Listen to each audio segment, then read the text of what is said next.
Many of our villages are still powered by diesel-powered generation. That is it. And they get their fuel brought in by barge twice a year.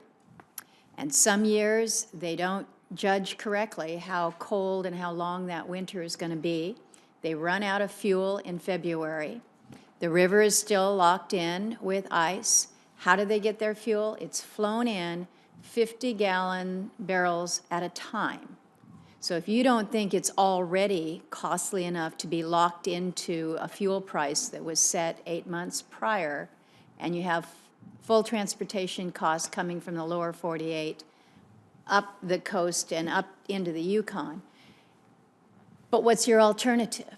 What's your alternative? And so as difficult as it is in many parts of the world that we would consider third world countries, when we talk about energy poverty, Alaska is poster child for the land of riches and abject poverty when it comes to meeting energy needs. That's why we feel like we're the incubator of some really cool and innovative ideas, because when I can go out to a village like Quingillangok, we got 400, 500 people in there. They've been powered by diesel for as long as anybody in that village can remember. They have a couple wind turbines that are clicking along, a little bit of a storage facility. It looks like a couple outhouses put together, lifted up off the tundra that you go inside. Looks like little Chevy Volt batteries that are there, probably nothing more sophisticated than that.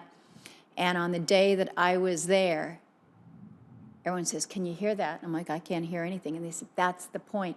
The generators are off." The generators were off for 3 days of quiet. And for that community, it was life-changing.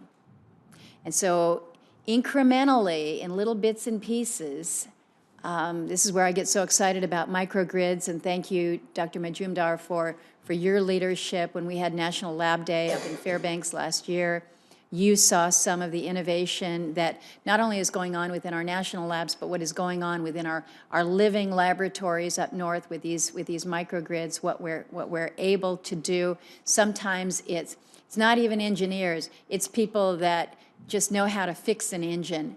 And they're working good ideas, a little bit of duct tape and some rope, and it's amazing what you can make happen. Madam Chair, in Maine, we call those people the guy you call when the horse falls down the well. That's native engineering skill. I'll remember that.